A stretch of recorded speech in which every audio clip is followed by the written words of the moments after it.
will stand internally with respect to the new process called fracking. And lastly, I'd like you to spend a little time on the Department of Energy, what you think you would be doing with an agency that has never fulfilled its mandate to this date. Well, number one, I firmly believe there was an article in the Wall Street Journal some time ago where they researched how much oil is on under the soil on the North American continent. And the article said that we have enough oil to supply our energy needs for at least the next 100 years. So I do not buy into this philosophy that we have to go to electric cars or natural gas. You know, I'm not. If they were going to come up with an electric car, in my opinion, that the multitudes were going to buy, and it would have been successful, I think it would have happened a long time ago. I'm not in favor of what the federal government is, again, trying to force on us because of environmental influences. One, I do believe that we need to be drilling more here in the United States. I am much in favor. I strongly encourage fracking. It's working in Pennsylvania. I know the EPA is fighting it, but it's working in Pennsylvania. It's starting to work in Texas. There are other places around the nation where it's proven to be a technology that does get us to those natural resources quicker. And I totally disagree with the environmental opinions that it's going to create pollution. I just don't buy that. The Keystone Pipeline.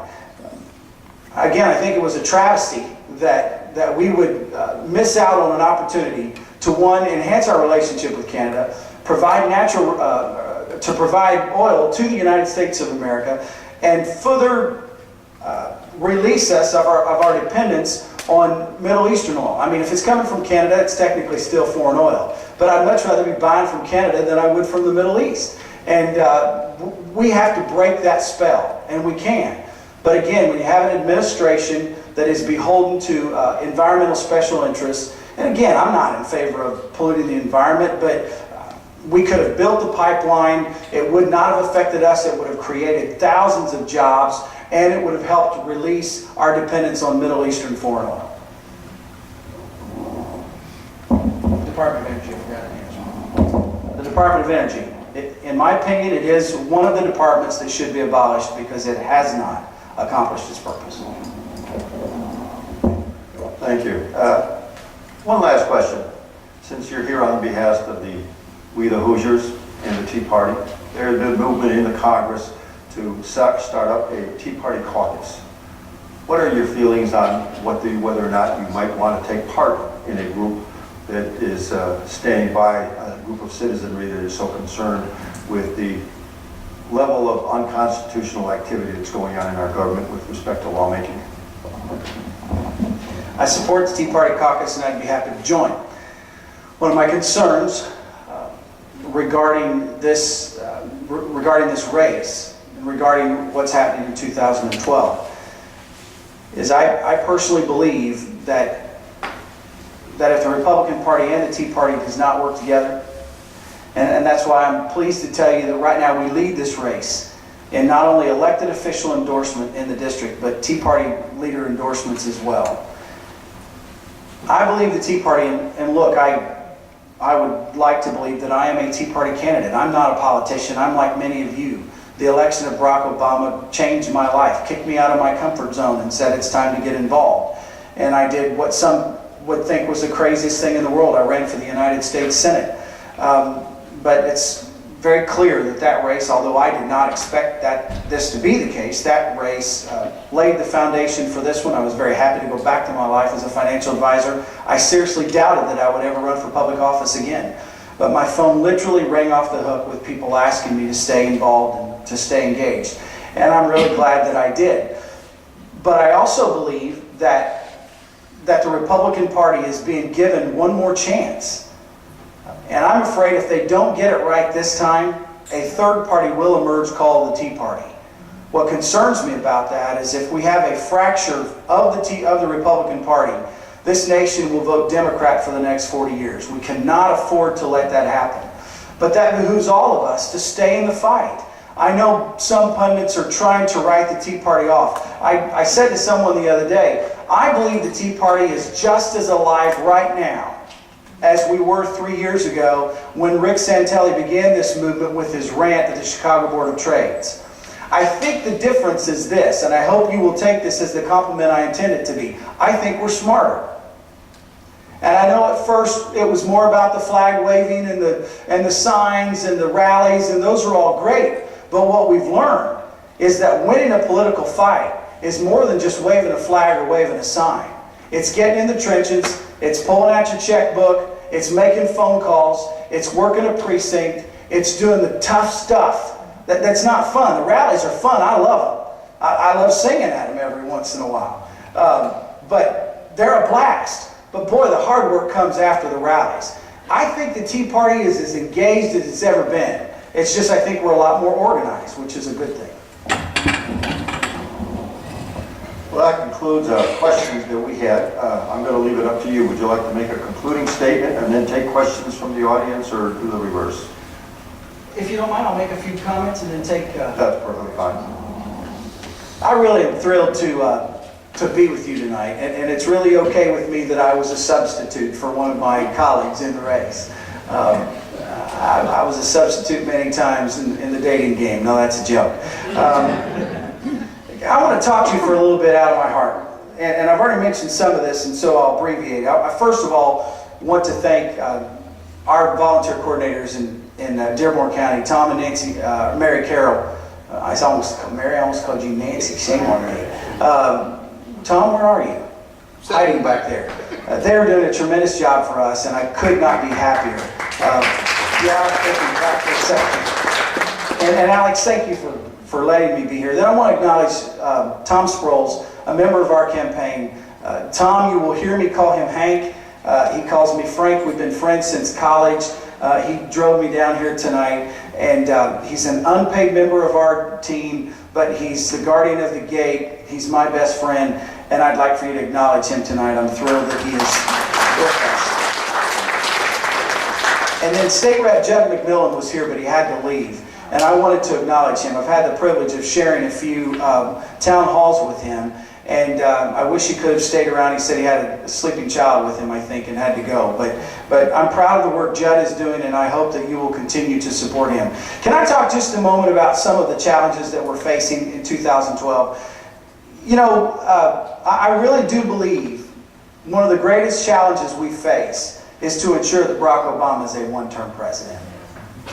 And if I could, I just want to share my thoughts with how this primary is going. I know we're in the midst of a contested primary that's getting pretty nasty, isn't it? And the ads are flying, and people are troubled by that. My dad called me the other day, all upset. He said, you know what, they're going to beat each other to death, and they're going to turn around and give it to Obama. And I reminded him of something that I'll share with you. In 2008, I think we forget that Hillary Clinton and Barack Obama went at it big time. And they were talking a brokered convention. And they were talking superdelegates. And they were all strategizing about who was going to end up winning what it looked to be was going to be a technical fight. At the end of the day, they all coalesced around Barack Obama, and unfortunately the rest is history. He became our president. Now, I know we Republicans are more principled than that. Democrats are more loyal to the party. You've probably realized that. You know, we Republicans, if our guy doesn't win the nomination and we think there's a principle involved, we'll sit on our hands and we'll stay home. Ladies and gentlemen, I entreat you tonight, and I'm going to go on the record and say this. I don't know who the nominee is going to be. I'm kind of in the same class that a lot of you are, the anybody but class. You know which class I'm talking about? It's kind of where I am. I don't know who's going to emerge, but I will tell you this. Regardless of who the nominee is, I will walk through fire to ensure that Barack Obama is a one-term president. And I'm asking you to join me in that commitment.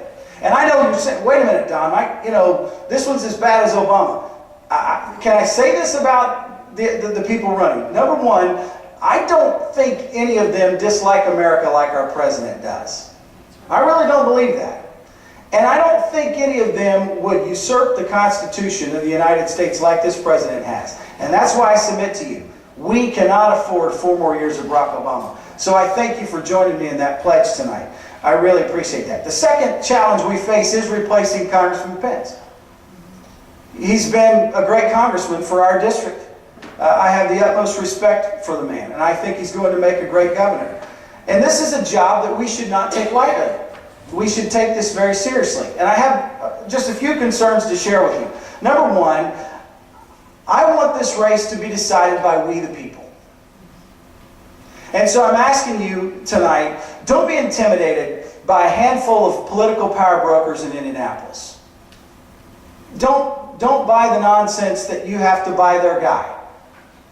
And here's the person they've crowned, that's who we have to support. You know, this Tea Party movement is special because we have learned with conviction that at the end of the day, it's not about who Indy crowns, it's about we the people going to the ballot boxes and voting.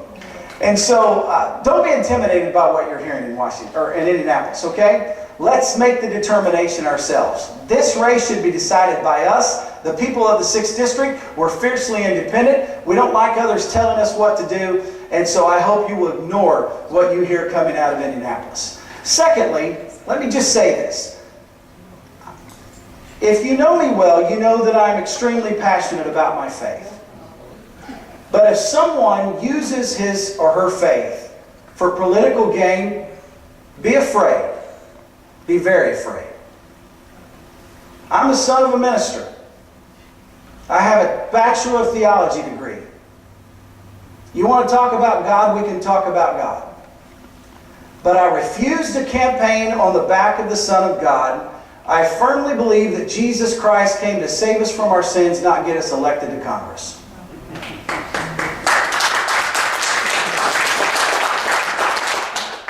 And so I'm not going to play that game. And I refuse to use my faith to prey on your emotions in a hope that you will vote for me. Happy to talk about it, but I'm not going to use it for political gain. Thirdly, I think experience is important. But I think the right experience is important. And I firmly believe that career politicians have destroyed America. And I'm not a lawyer, and I'm not a lobbyist, although I think both professions are probably okay. You know, in Henry County, where Tom lives, they have a new ordinance that they passed that requires that they bury attorneys 30 feet deep. Now, if you're here tonight and you're an attorney, don't be offended by this. You know why they bury them 30 feet deep? Because they believe that deep down, attorneys are good people.